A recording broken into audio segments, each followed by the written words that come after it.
afternoon, Nick Ellis here, and I am on our stunning signature 13th hole. I hope you are enjoying the recent renovations at Forest Glen. These changes were designed to enhance your golfing experience here, and I trust you are finding the course more playable than ever before. The purpose of today's video is to discuss a few important changes to the 13th and 14th hole that were made during the renovations, and the effect these changes had on some rules. Specifically, we will review the modifications of the red stake penalty areas that previously ran all along the right-hand side of the cart path on both of these holes. Thanks to the renovations, the old troughs, bushes, and depressed areas immediately to the right of the cart paths have been leveled, making these locations more playable. As you can plainly see, the old red stakes that bordered the cart path are gone. These areas are now considered part of the general area and are no longer designated as red stake penalty areas. As a refresher, the general area on a golf course refers to everywhere on the course except bunkers, penalty areas, the teeing area, and the putting green of the hole you are playing. It covers most of the course and is where a player's ball will most often be played until it reaches the putting green.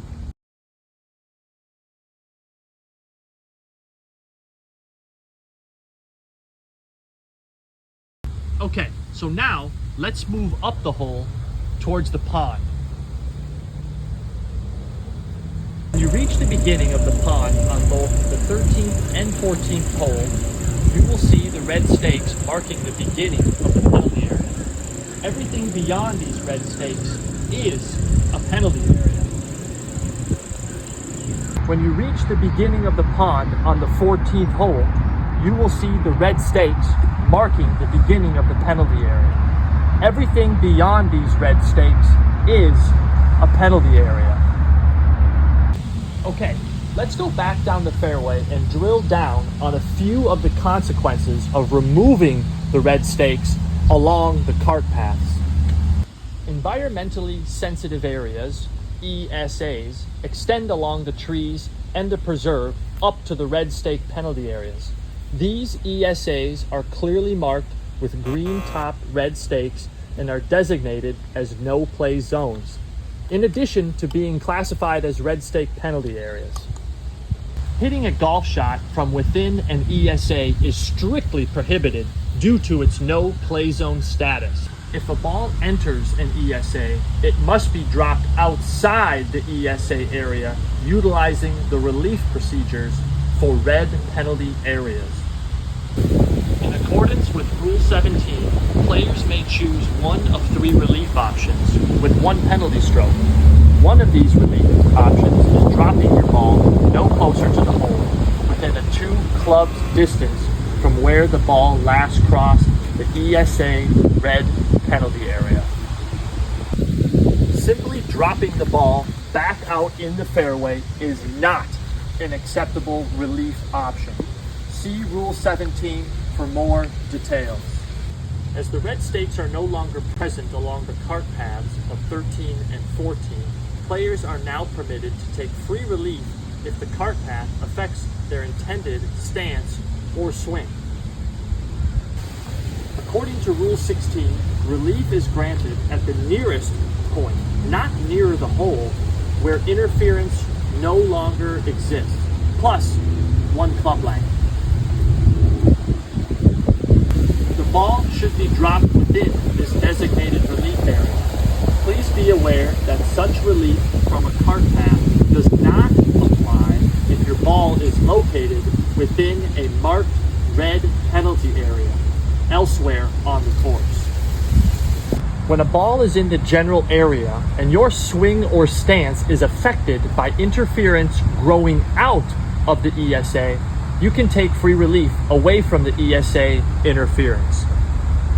Refer again to Rule 16, which states that relief is defined as the point of first relief no closer to the hole, away from the interference, plus 1 club length.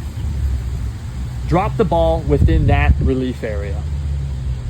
Now that we understand the consequences of removing the old penalty areas running along the cart paths, let's move up the 13th hole to where the red stakes are now located. Okay, here we are. There are no green top ESA stakes. You can clearly see the red stakes mark the perimeter of the penalty area. When red stakes appear on or near a concrete cart path, the penalty area is defined by the outside edge of the cart path per our local rules.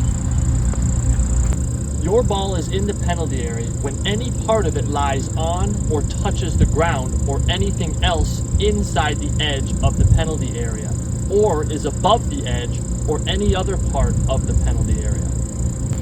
When your ball is in the penalty area, you may either play it as it lies without penalty, or play a ball from outside the penalty area by taking relief with a one-stroke penalty. If you don't play the ball as it lies in the penalty area, see Rule 17 for your 3 relief options. There is no free relief here for cart path interference when your ball is in the penalty area. In closing, the purpose of the information provided today is to outline the specific details regarding the recent rule changes related to the renovations on 13 and 14.